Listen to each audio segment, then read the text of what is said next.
Hi everyone. In this video, I'm going to show you how to remove your Facebook account from Instagram Account Center on Android in 2023. Process that can be done in a few minutes.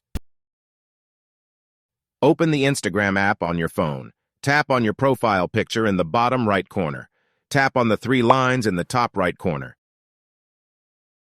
Tap on Settings and Privacy. Tap on Accounts Center. Tap on the account you want to unlink from Instagram. Tap on Remove. Tap on Remove Account.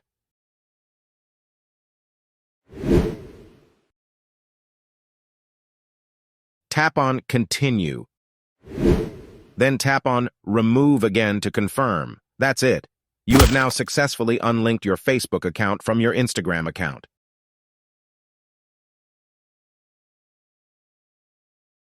If you have any questions, please leave a comment below. This process may vary slightly depending on your device and operating system.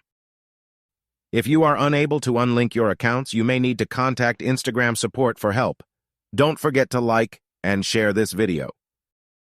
Subscribe to our channel and hit the notification bell to stay up to date with our latest content.